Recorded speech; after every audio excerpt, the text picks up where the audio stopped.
Olá a todos, nossos queridos espectadores. Meu nome é Yulia Horva. É domingo e isso significa que o resumo semanal da UATV está no ar agora. Vamos analisar o que marcou a semana, o que está acontecendo na Ucrânia e como isso afeta os Estados Unidos e você pessoalmente.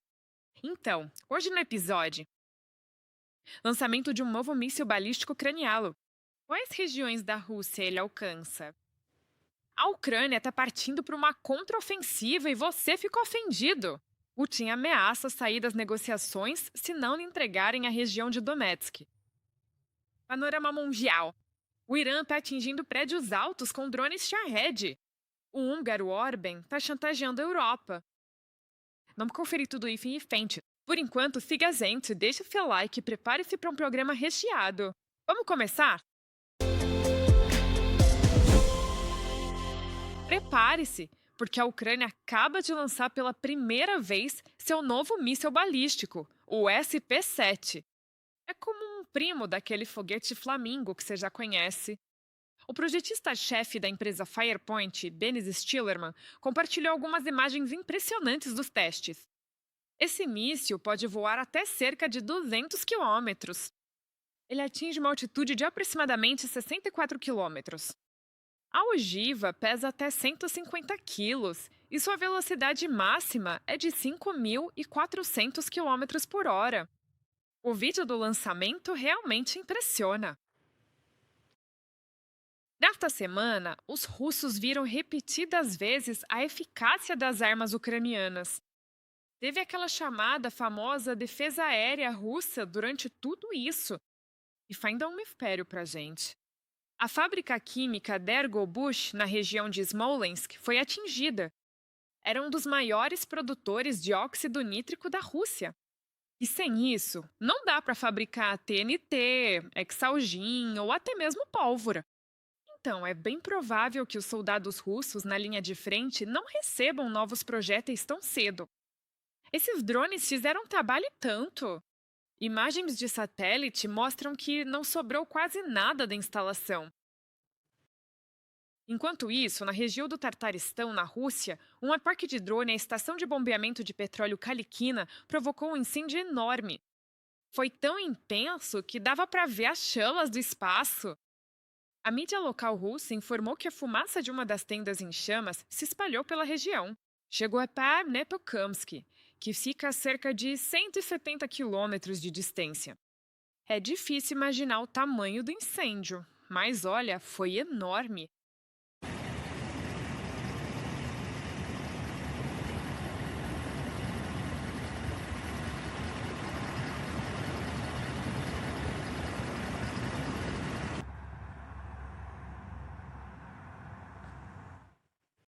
Ao mesmo tempo, o comando militar ucraniano confirmou oficialmente danos a um dos galpões após um ataque à fábrica Watkins. Só lembrando, é lá que fabricam mísseis Iskander-M, Areshnik, Topol-M e outros. O vídeo do ataque está se espalhando pela internet. Dá para ver claramente um impacto enorme bem no prédio de produção. Esses ataques ucranianos estão atingindo em cheio a máquina de guerra russa. Desde maio de 2025, a única fábrica da Rússia que produzia fibra óptica crítica perto da linha de frente foi fechada após ataques das forças ucranianas.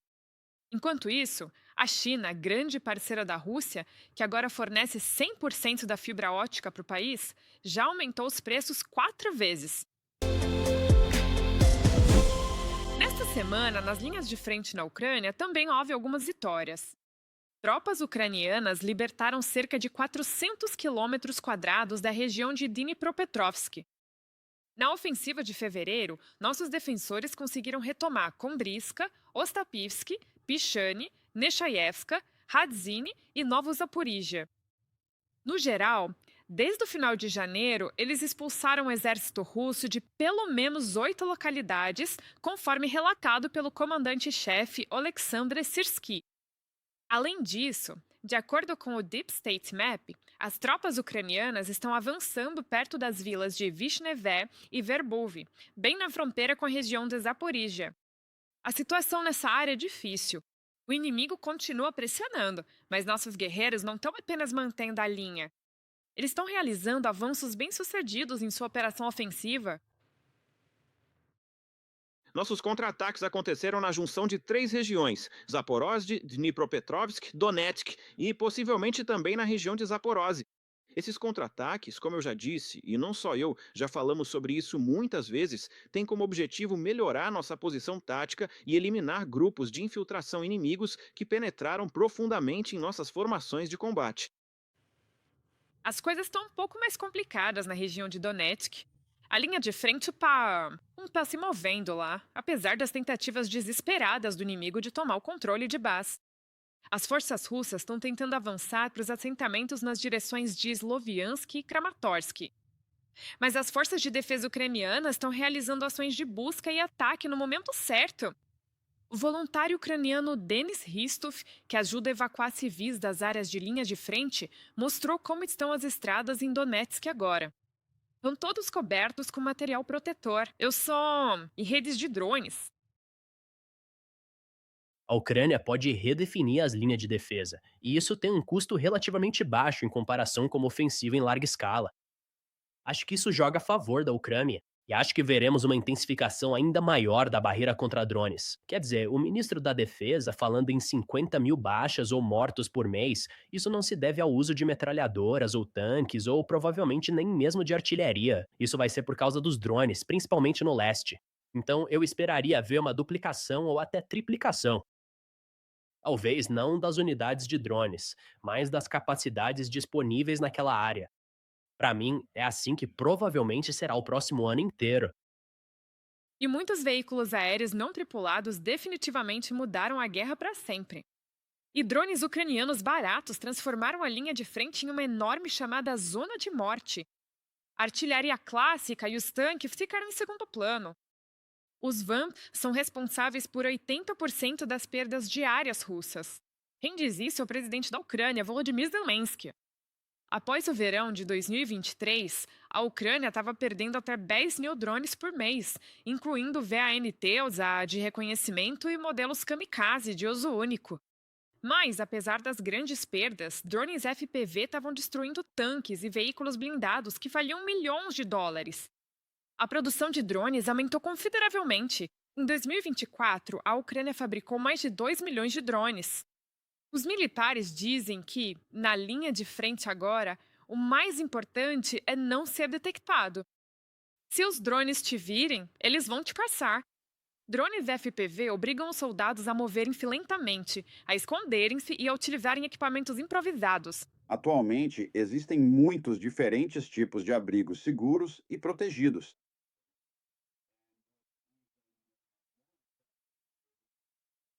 A capacidade da Ucrânia de passar de produzir 3 milhões de drones por ano para, acredito, 7 milhões do próximo ano, é o que permitirá aos Estados Unidos aprenderem mais sobre tecnologia de drones. Ora, isso ninguém imaginaria em 2022. E é por isso que tantos de nós agora sentimos tão fortemente que é uma tolice não permitir a entrada da Ucrânia na OTAN, porque quando essa guerra acabar, o exército ucraniano será o mais bem treinado, melhor equipado e mais preparado para o futuro em termos de operações de combate. As tropas ocidentais também estão começando a se adaptar ao uso de aeronaves não tripuladas. E a Ucrânia está ajudando ativamente nesse processo. No Reino Unido, por exemplo, a primeira fábrica de defesa ucraniana da empresa Ukspet Systems começou a produzir drones. Isso foi relatado pelo embaixador da Ucrânia no Reino Unido, Valery Zaluzhny. Na semana passada, uma fábrica semelhante começou a operar na Alemanha. Até o final deste ano, ela planeja entregar 2 mil drones Strike para a Ucrânia. Uma história incrível de apoio aos soldados ucranianos tocou nosso coração esta semana. Um jovem ucraniano de 17 anos chamado Arseny reuniu centenas de adolescentes americanos em sua escola na Pensilvânia para ajudar as Forças Armadas da Ucrânia. Arseny está estudando nos Estados Unidos desde que ele e sua mãe tiveram que deixar temporariamente a Ucrânia após o início da invasão em grande escala. Enquanto o jovem busca sua educação, seu pai se dispôs a defender a Ucrânia. Ele foi para a linha de frente e agora está servindo nas Forças de Defesa do Sul. Essa separação, junto com seu sincero desejo de apoiar o pai e os outros soldados, inspirou a criação de uma iniciativa de escrita de cartas. Comecei a pensar nos outros soldados quando lembrei do meu pai. Eu sei que nem todo mundo tem uma família. Existem aqueles que os apoiam, aqueles que os esperam. E pensei que deveria existir algo que desse uma nova força para eles, talvez até os fizesse sorrir. Pensei que o mínimo que eu poderia fazer era simplesmente enviar uma carta. Mas eu dei mais um passo. Procurei a diretora da escola com uma proposta e ela me permitiu implementar esse projeto para que todos os alunos que quisessem pudessem escrever uma carta para os soldados. Arsene conseguiu explicar aos colegas americanos o significado e os valores da luta que seu pai estava travando. As histórias dele inspiraram toda a escola. Tanto que os adolescentes começaram a escrever cartas de apoio em ucraniano, mesmo sem conhecerem o idioma antes.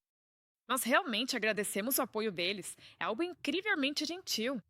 Arsene achava que, no máximo, uma dúzia de colegas escreveria cartas, mas no final toda a escola apoiou o projeto. E os soldados ucranianos receberam várias centenas de cartas. Enquanto o mundo inteiro apoia os soldados ucranianos, russos estão morrendo aos montes na terra ucraniana que estavam tão desesperados para tomar.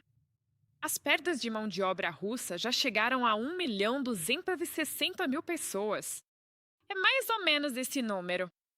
Capturar apenas uma milha em 2025 custou a eles pelo menos 190 vidas. É um verdadeiro moedor de carne. Por causa das grandes perdas entre os russos, Vladimir Putin está ativamente caçando estrangeiros feridos para lutar na sua guerra. O exército russo está contando cada vez mais com combatentes da Índia, Paquistão, Nepal, Cuba, Nigéria e Senegal. Nós assinamos os contratos porque eu já tinha falado para eles sobre meus trabalhos, que com certeza eu sabia que talvez eles fossem me colocar na minha área. Eu não sei. Que eles querem fazer um manipulador. Eu não sei. Eu não tenho acesso aos meus telefones. Eu não sei como, não sei o que eles estão nos treinando. Sem tradutor? Sim, intérprete. Eles me dão muitos documentos. Eu digo, o que é isto? Eles dizem, não, apenas assine, o documento está em russo, porque eu não entendo russo. Ele disse, não, apenas assine. E eles dizem que se eu não assinar, eles vão me matar. Sim, se eu não assinar, eles vão me matar. Ok, eu digo ok e assina.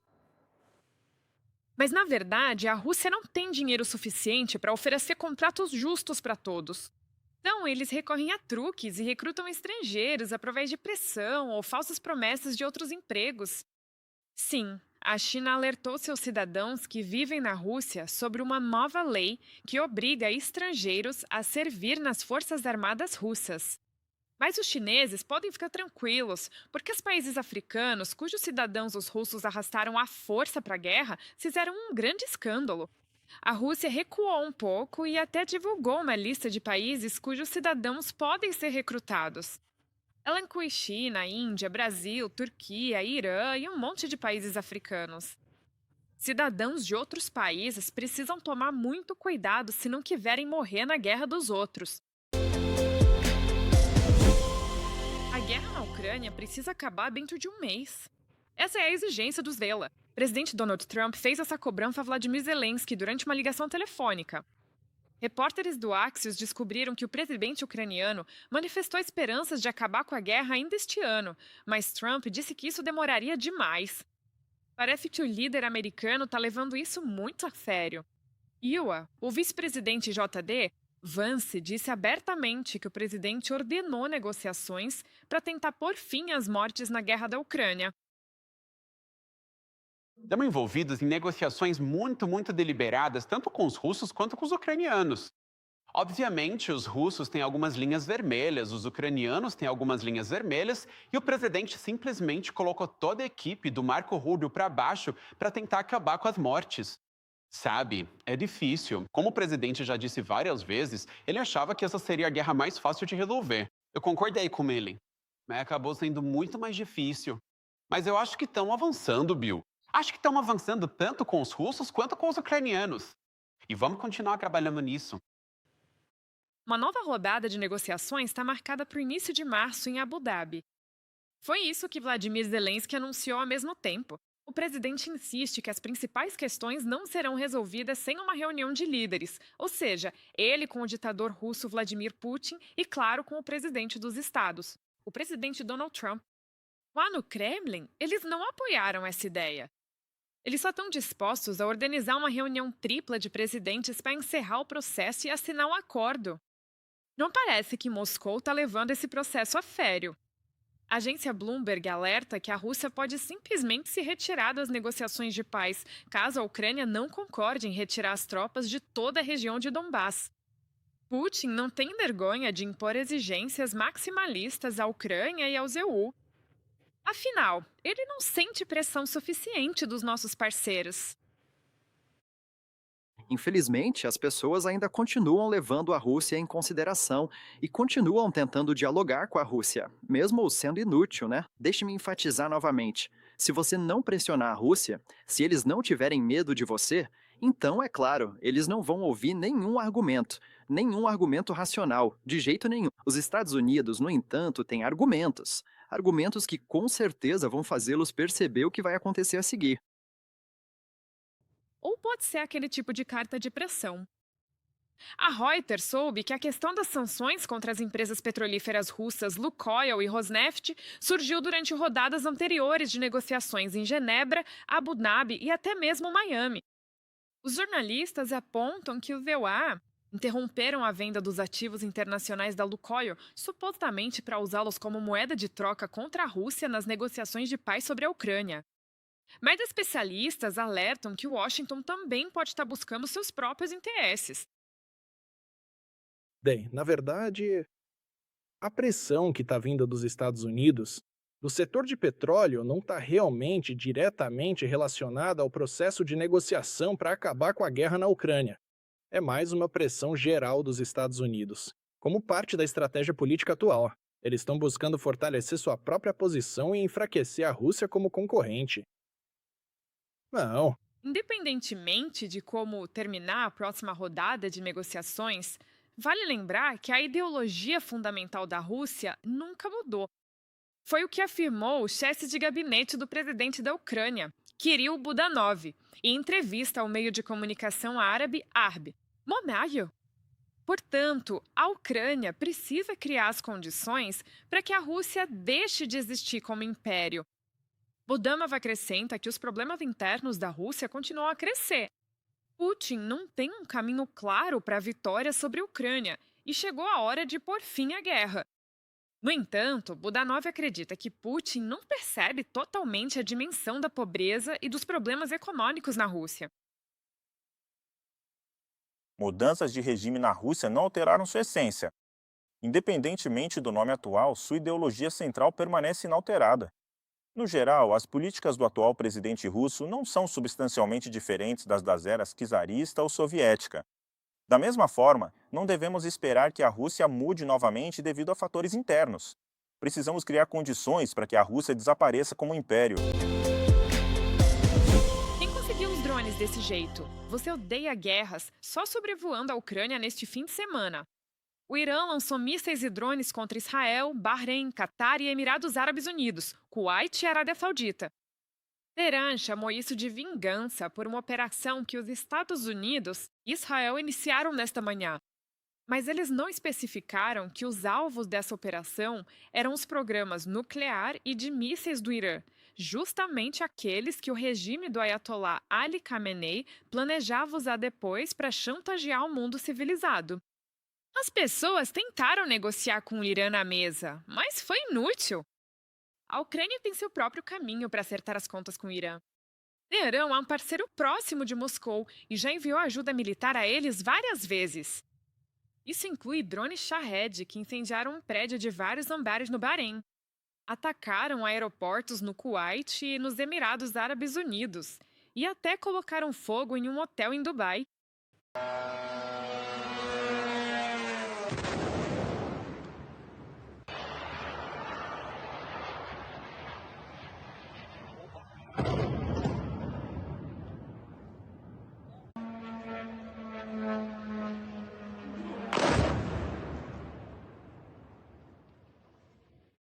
presidente da Ucrânia, Volodymyr Zelensky, destacou que os ucranianos nunca ameaçaram o Irã. Mas o regime iraniano escolheu se alinhar e forneceu a ele drones Shahed. Portanto, é justo dar ao povo iraniano a chance de se livrar do regime terrorista, de se livrar dele e garantir segurança para todas as nações que sofreram com o terror vindo do Irã. Neste momento, vemos que os acontecimentos no Oriente Médio e na região do Golfo estão se desenrolando de forma extremamente rápida. Infelizmente, a Ucrânia sabe muito bem do que se trata. Nossa posição é bem conhecida, e a Ucrânia já declarou repetidas vezes, inclusive recentemente. É importante preservar o máximo de vidas possível. É importante evitar que a guerra se expanda. É importante que os Estados Unidos estejam agindo de forma decisiva. Sempre que há determinação americana, os criminosos globais enfraquecem. Também há alguns fatos interessantes vindos da Europa. O primeiro-ministro da Hungria, Viktor Orbán, está exigindo mais respeito pela Ucrânia. Ele escreveu uma carta aberta ao presidente Volodymyr Zelensky, acusando-o de ações que vão contra os interesses de Budapeste. Orbán culpou Kiev por não aceitar a posição do governo soberano da Hungria e de seu povo em relação à guerra na Ucrânia. Ele também mencionou o oleoduto Druzhba, cujo bloqueio, segundo ele, ameaça o fornecimento seguro e acessível de energia para as famílias húngaras. No final, ele pediu a Zelensky que restabelecesse imediatamente as operações do oleoduto.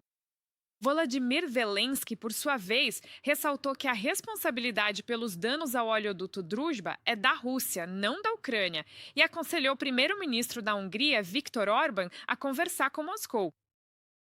Antes de tudo, o oleoduto foi destruído pela Rússia. Então, se Orbán quiser bloquear alguma coisa, como o apoio financeiro, ele pode fazer isso contra a Rússia, não contra a Ucrânia. Nós não somos a razão da destruição desse oleoduto. Não é a primeira destruição e não tenho certeza de que será a última feita pelos russos. Temos imagens, temos tudo através dos satélites dos parceiros. Então, eles destruíram, quero dizer, a Rússia destruiu esses oleodutos várias vezes. Aliás, não foi só esse. E outro, mais amplo, sabe? Esse oleoduto. Então, eles também destroem. Então, quer dizer, cabe ao Orbán conversar com Putin. Talvez um cessar-fogo energético ou algo assim.